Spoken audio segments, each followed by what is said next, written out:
Hello everyone. तो इससे पहले वाले लेक्चर में अपन कैटायंस की बात कर रहे थे। हमने कुछ कैटायंस लिखे थे। उसके जो कॉमन जो कैटायंस हैं, मोस्टली जो यूज़ होते हैं, उन कैटायंस को हमने लिखा था, उनके नाम लिखे थे। और आपने गौर किया होगा कि जो मोनो एटमिक कैटायंस हैं उनका नाम लिखना बड़ा ही आसान है। जिस भी एलिमेंट का आयन है, आप उसी के सामने, उसका नाम के सामने बस आयन लगा दो। जैसे सोडियम आयन, सोडियम Na+ है तो सोडियम आयन। Ca2+ है मतलब कैल्शियम का है तो कैल्शियम आयन हो जाएगा। दिक्कत थोड़ी सी कहाँ पे आती है, उन एलिमेंट्स के केस में आती है जो वेरिएबल चार्ज वाले जो आयन है वो बनाते हैं। जैसे कि अगर हम आयरन के बताएं तो आयरन Fe2+ भी बनाता है और Fe3+ भी बनाता है। इसका मतलब क्या है, अब हम इसको सिंपली आयरन आयन नहीं बोल सकते, इसको हम आयरन सेकेंड आयन या फिर हमको आयरन थर्ड आयन बोलना पड़ेगा। और हमने क्या बताया था, जो Fe2+ है या फिर कम चार्ज वाले को हम अस से बोलते हैं और ज़्यादा चार्ज वाले को इक बोलते हैं। तो ये आप ध्यान रख सकते हैं कि फेरस, फेरिक, क्यूप्रस, क्यूप्रिक वगैरह वगैरह कहाँ पे हम यूज़ करेंगे। ठीक है ना। और बाकी जो टेबल दे रखी है तो होपफुली आपने याद कर रखी होगी, और नहीं याद करिए तो प्लीज़ आयंस की टेबल जो भी है जितना जल्दी हो सके याद कर लो, क्योंकि आगे केमिस्ट्री को मतलब समझने में जब भी आप फार्मूला लिखोगे तो आप 4 बार सोचोगे। बट अगर आपको आयंस याद हैं तो आप फार्मूला बड़ी जल्दी लिख दोगे बगैर ज़्यादा सोचे हुए। ठीक है ना। तो आयंस को याद करना बहुत ज़रूरी है स्टार्टिंग में केमिस्ट्री को सीखने के लिए। ओके, चलिए हम बात करते हैं एनायंस की। तो एनायंस क्या होते हैं? Anions they are negatively charged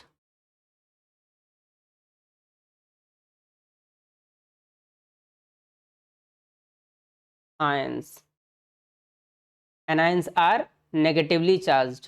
तो जनरली एनायंस, अगर हम मोनो एटमिक एनायन की बात करें, ऐसे एनायन जिसमें सिर्फ एक ही एटम है, वो एनायन कौन बनाता है? जनरली नॉन मेटल बनाते हैं। तो आप यहाँ पे चाहें तो लिख लीजिए, जनरली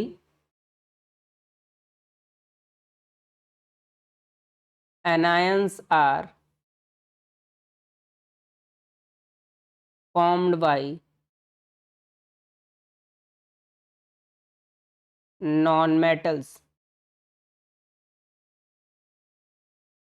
ठीक है ना। सम कॉमन एनायंस की अगर हम बात करें, सम कॉमन एनायंस, तो कुछ कॉमन एनायन की अगर हम बात करें तो जो मोनो एटमिक एनायन होते हैं जनरली उनके नाम के आगे लास्ट में क्या आता है? IDE आता है। ठीक है ना। तो आप यहाँ पे लिख लीजिए कि मोनो एटमिक एनायंस के नाम कैसे आते हैं? एक तो उसमें अगर हम नेम की बात करें तो कैसे आता है? Root word plus IDE। Root word कहाँ से आता है? रूट वर्ड एलिमेंट के नेम से आता है। फॉर एग्जाम्पल अगर हम बात करें H-, ये हाइड्रोजन का एनायन है, मोनो एटमिक एनायन है, तो आप इसको क्या बोलोगे? हाइड्राइड। ओके, हाइड्राइड आयन या फिर सिंपली हाइड्राइड आयन, है ना। ध्यान रखिए H+ इज हाइड्रोजन आयन, जबकि उसमें क्या है, सिर्फ नाम के साथ आगे आयन लगा देना है। बट यहाँ पे ऐसा नहीं है, यहाँ पे नाम का जो भी एलिमेंट का नेम है उसका रूट वर्ड लेना है एक तरीके से, और IDE लगा देना है। सिमिलरली अगर हम जैसे बात करें, ऑक्सीजन जो है वो O2- बनाता है, तो O2- को हम क्या बोलते हैं? ऑक्सीजन का है तो ऑक्साइड, सॉरी, ऑक्साइड आयन। ठीक है ना। Cl- या फिर पहले F- लिख लो, फ्लोरीन का है तो आप बोलोगे fluoride ion. Cl- fluoride ion. Br- bromide ion. I minus iodide ion.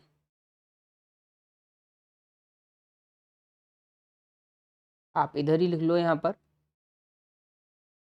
Sulphur का जो होता है S2 माइनस, यहाँ पे ध्यान दीजिए एटम सब में क्या है, एक ही है, बट अगर आप इस पे ध्यान देंगे तो यहाँ पे चार्ज 2 यूनिट नेगेटिव है, यहाँ पे भी चार्ज क्या है 2 यूनिट नेगेटिव है। तो ये हमारा, इसको क्या बोलेंगे हम, सल्फर का है तो सल्फाइड आयन। नाइट्रोजन की अगर हम बात करें N3 माइनस, एक एटम पे 3 यूनिट नेगेटिव चार्ज, इसको बोलते हैं नाइट्राइड IDE आयन। ये कुछ हमारे क्या हैं कॉमन, आप बोल सकते हो ये हमारे कॉमन मोनोएटमिक एनायन है, और भी हैं बट ये कॉमन है, ठीक है ना।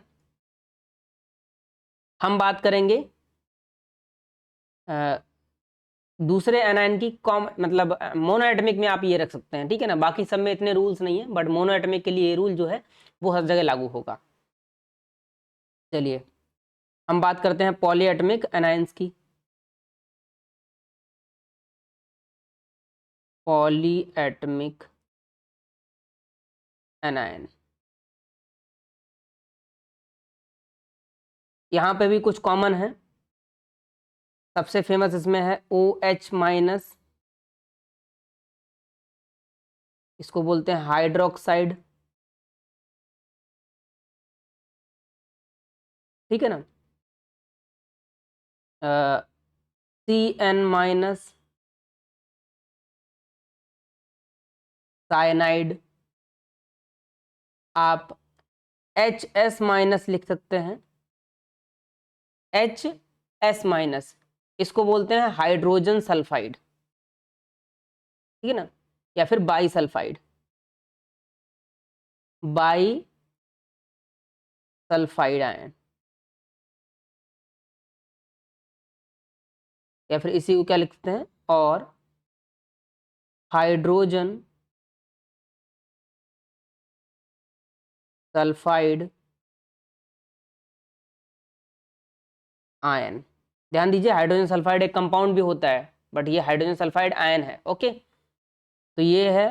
अच्छा, पॉलीएटमिक में हमारे पास एक फेमस क्लास और होती है जिसको हम बोलते हैं ऑक्सी एनायन। ये एक इंपॉर्टेंट वर्ड है, ऑक्सी एनायंस। ऑक्सी एनायन का मतलब क्या है, ऐसे एनायंस जिनमें क्या होता है, ऑक्सीजन होता है, ठीक है ना। देखिए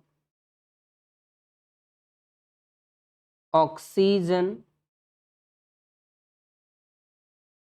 कंटेनिंग एनायंस। यहाँ पे अगर हम बात करेंगे एग्जाम्पल, तो आपने सुना होगा SO4 2 माइनस, इसको हम बोलते हैं सल्फेट, सल्फेट ATE, ठीक है ना, सल्फेट आयन। और ऐसे ही एक और बनाता है सल्फर SO3 2 माइनस। दोनों में डिफरेंस देख लीजिए, दोनों में चार्ज 2 यूनिट नेगेटिव है, और यहाँ पर बस एक एटम कम है। सल्फाइड में क्या है, इसको बोलते हैं सल्फाइड, सल्फाइड आयन, ओके।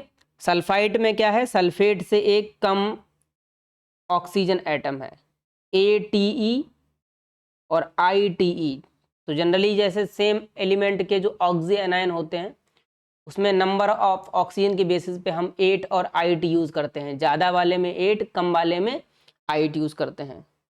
आई यहाँ पे क्या है, ATE से एंडिंग हो रही है, ज़्यादा ऑक्सीजन एटम है, कम ऑक्सीजन एटम जिसमें है यहाँ पर 8 यूज़ हो रहा है।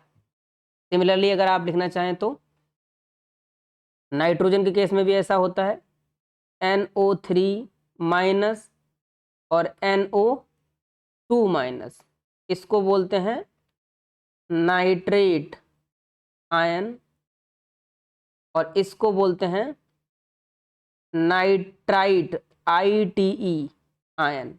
इसको IDE से कंफ्यूज मत करना। नाइट्राइड मतलब क्या है? IDE का मतलब ये है कि वो मोनो एटमिक वाला है। ओके, तो जनरली जनता नाइट्राइट और नाइट्राइड में कंफ्यूज हो जाती है ना।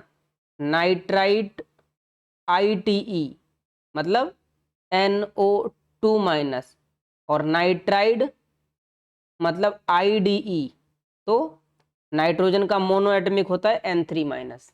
इसको ध्यान रखिएगा। ओके, ये दो जो हैं फेमस एग्जाम्पल हैं। और इसमें क्या है, जैसे अगर मान लो आप एक सल्फेट में एक H+ ऐड कर देंगे, जो सल्फेट है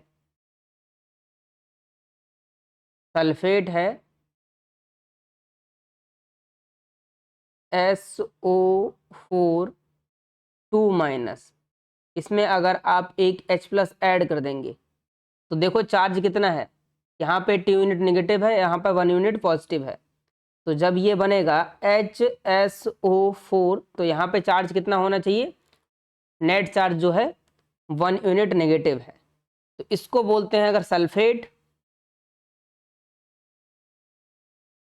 इसको हम क्या बोलेंगे, जब तक आयन रहेगा ठीक है, इसको सल्फेट आयन बोलेंगे।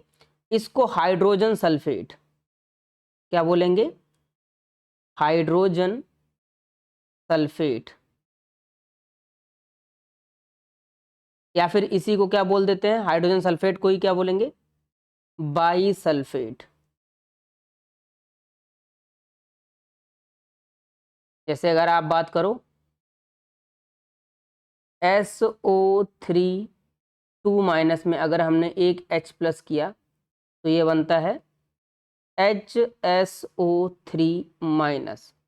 तो इसको हम बोलते हैं सल्फाइट ITE, और इसको हम बोलेंगे हाइड्रोजन सल्फाइड। बट चार्ज का आपको ध्यान रखना पड़ेगा कि एक H+ ऐड होने के बाद क्या होगा, इसका जो नेगेटिव चार्ज है वो 1 यूनिट से कम हो जाएगा। ओके, यहाँ पर -2 यूनिट चार्ज है और यहाँ पर -1 यूनिट चार्ज है। डन। हाइड्रोजन सल्फाइड बोलो या फिर इसी को बाई सल्फाइड बोलो, बाई सल्फाइड। ओके, एक और होता है कॉमन, ऐसे ही आप कहीं पे भी लगा सकते हैं, कार्बोनेट होता है CO3 2 माइनस को हम क्या बोलते हैं, कार्बोनेट आयन। और अगर आप इसमें एक H ऐड कर देंगे तो ये क्या बन जाएगा, HCO3 माइनस, 1 यूनिट क्या हो जाएगा, चार्ज कम हो जाएगा। तो इसको बोलते हैं हाइड्रोजन कार्बोनेट,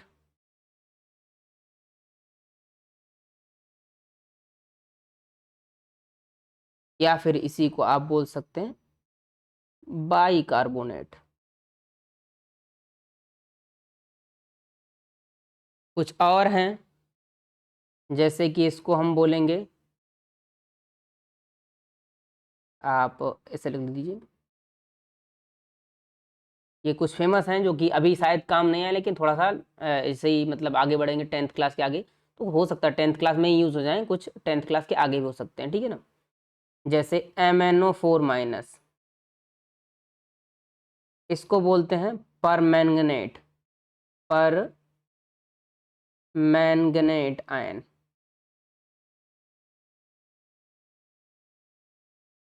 ठीक है ना। CrO4 2 माइनस, इसको बोलते हैं क्रोमेट आयन, Cr2O7 2 माइनस, इसको बोलते हैं डाइक्रोमेट आयन, डाइक्रोमेट, क्रोमियम के आयन है, क्रोमियम के ऑक्सी आयन है, डाइक्रोमेट आयन। ओके, तो इसके साथ मैं अभी एक टेबल है उसको अटैच कर देता हूँ, 1 मिनट रुकिए आप।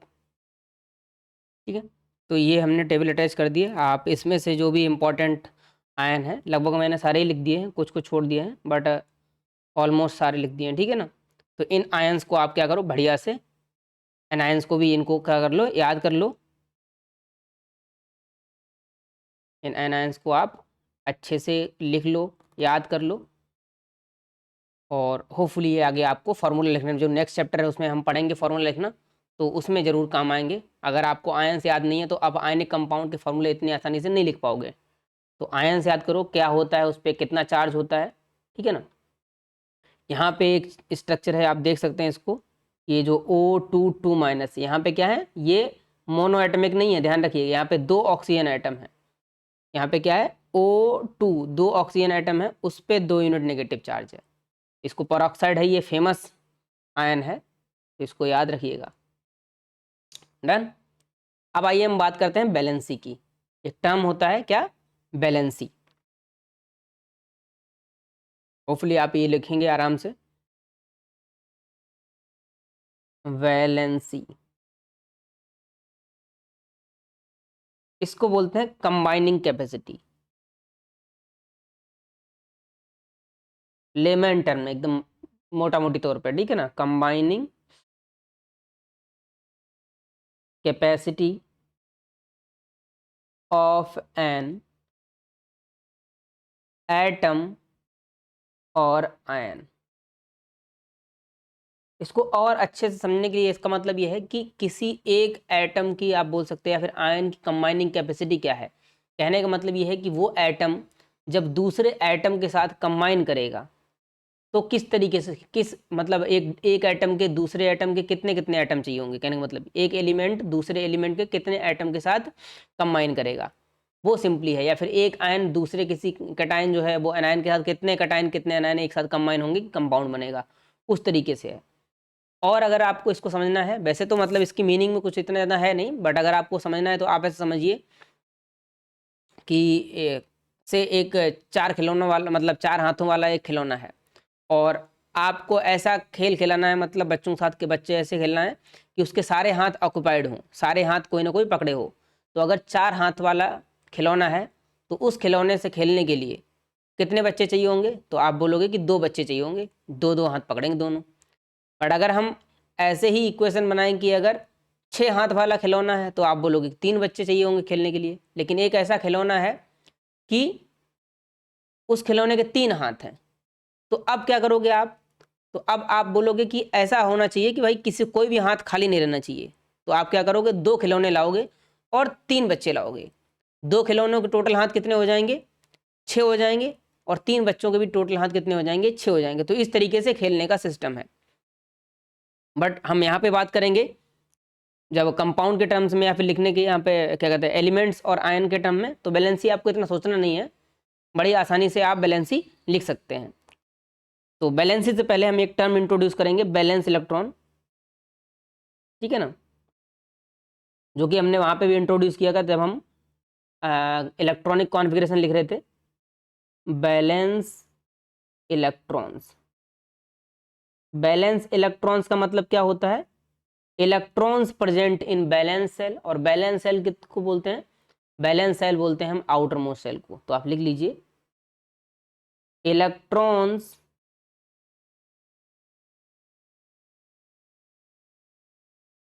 Present in valence shell. Valence shell को हमने और क्या बोला था, outermost shell. For example, अगर हम कैल्शियम की बात करें तो कैल्शियम का 20 होता है एटॉमिक नंबर, तो इसके पास 20 इलेक्ट्रॉन होते हैं। इलेक्ट्रॉनिक कॉन्फ़िगरेशन लिखोगे तो 2,8,8,2 लिखोगे। तो आउटर मोस्ट सेल में कितने इलेक्ट्रॉन हैं, 2 इलेक्ट्रॉन हैं। तो number of valence electron, number of balance electrons कितने हो जाएंगे, कैल्शियम में 2 हो जाएंगे, ठीक है ना। तो अगर आपने बैलेंस इलेक्ट्रॉन निकालना सीख लिया, एक और लिख लीजिए यहाँ पर, हम क्लोरीन की बात करेंगे।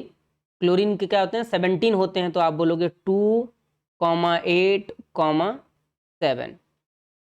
तो नंबर ऑफ वैलेंस इलेक्ट्रॉन कितने हो जाएंगे, number of valence electrons will be, outermost shell में कितने हैं, 7 हैं, तो 7 हो जाएंगे। ओके। आप इसी तरीके से और लिखना चाहें एक एग्जांपल, कार्बन की हम बात करें तो कार्बन का 6 होता है एटॉमिक नंबर, तो उसके बाद 6 इलेक्ट्रॉन होंगे, तो 2,4। तो आप बोलोगे यहाँ पे वैलेंस इलेक्ट्रॉन कितने हैं, number of valence electron is equals to 4। Valence electron निकालना आप सीख गए। अब बैलेंसी का यहाँ पे क्या है, अब हम बात करते हैं।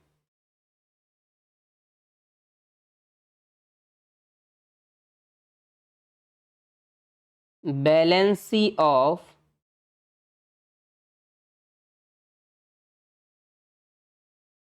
न्यूट्रल एटम,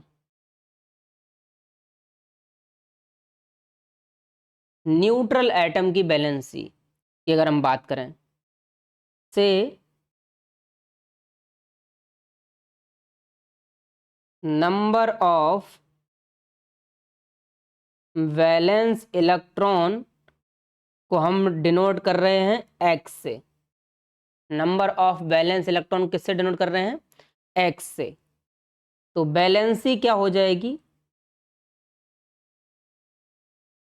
आप ऐसे लिख लीजिए, इसको फंक्शन को ब्रेक कर लीजिए। बैलेंसी क्या हो जाएगी यहाँ पर, बैलेंसी एक्स ही हो जाएगी। कब, if x is less than 4, x is less than 4 अगर है तो बैलेंसी क्या हो जाएगी, 4 ही हो जाएगी। फॉर एग्जाम्पल अगर हम बात करें कैल्शियम की, तो कैल्शियम में बैलेंस इलेक्ट्रॉन कितने हैं, 2 हैं, जो कि 4 से कम है। एक्स की वैल्यू 4 हो जाएगी, तो आप बोलोगे कि उसमें 4 से कम है, तो कैल्शियम की बैलेंसी कितनी हो जाएगी, 2 हो जाएगी। लेकिन अगर एक्स की वैल्यू 4 या 4 से ज़्यादा है तो आप लिखोगे बैलेंसी क्या हो जाएगी, 8 minus x if x is greater than और इक्वल्स टू 8। जैसे अगर आप पूछे कि जो क्लोरीन है, क्लोरीन के पास यहाँ पर कितने बैलेंस इलेक्ट्रॉन हैं, 7 है, जो कि 4 या 4 से ज़्यादा हैं। तो अगर बैलेंस इलेक्ट्रॉन 4 या 4 से ज़्यादा हैं तो बैलेंसी का फॉर्मूला क्या है, 8 से उसको सब्ट्रैक्ट कर दो, 8 से नंबर ऑफ बैलेंस इलेक्ट्रॉन को सब्ट्रैक्ट कर दो, तो क्या हो जाएगी बैलेंसी, यहाँ पर जो होगी वो 8 माइनस एक्स हो जाएगी। ये न्यूट्रल एटम के केस में है, बात कर रहे हैं हम न्यूट्रल एटम, ध्यान दीजिएगा, ठीक है ना। फॉर एग्जाम्पल आप चाहो तो लिख लो, calcium has 2 balance electron, that is, इसका मतलब क्या है कि जो x है, x इक्वल्स टू 2, जो कि 4 से कम है, हमको पता है क्लियरली, तो बैलेंसी कितनी हो जाएगी, x इक्वल्स टू अगर 2 है, जो कि 4 से 2 ऑब्वियसली 4 से कम है, तो बैलेंसी क्या हो जाएगी, बैलेंसी ऑफ कैल्शियम कितनी हो जाएगी, ओके। वहीं पे अगर हम बात करें क्लोरीन की बात करें, और क्लोरीन क्लियरली हमने देखा नंबर ऑफ बैलेंस इलेक्ट्रॉन कितने हैं, number of valence electron x equals to 7, जो कि ग्रेटर देन किससे है, ग्रेटर देन 4 है, ओके। अगर 4 से ज़्यादा है, 4 या 4 से ज़्यादा है, तो बैलेंसी क्या हो जाएगी, बैलेंसी ऑफ क्लोरीन कितनी हो जाएगी, 8 minus x, that is 8 minus 7 equals to 1। तो क्लोरीन की बैलेंसी कितनी हो जाएगी, 1 हो जाएगी। ये सिंपली जो न्यूट्रल एटम है आप उनकी बैलेंसी बता सकते हो। बट अगर हम बात करें आयंस की, तो आयंस की बैलेंसी क्या होती है, जो उन पे चार्ज होता है, ठीक है ना। बट ध्यान दीजिएगा बैलेंसी जो है वो नेगेटिव नहीं हो सकती, capacity come, valency is combining capacity, तो आप उसको कैपेसिटी को नेगेटिव नहीं बोल सकते किसी चीज़ की, है ना, कैपेसिटी हमेशा पॉजिटिव होगी। तो आप आयंस के केस में क्या बोलोगे, मैग्नीट्यूड ऑफ चार्ज, ठीक है ना। यहाँ पे लिखिए valency of ions.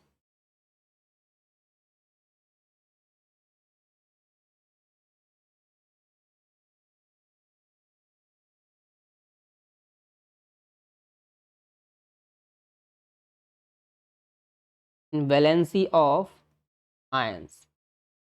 Valency of ions क्या है? Valency of ions equals to magnitude. Magnitude का मतलब सिर्फ वैल्यू लेनी है हमको, फिजिकल क्वांटिटी, ठीक है ना, मतलब हमें साइन नहीं इंक्लूड करना है। Magnitude of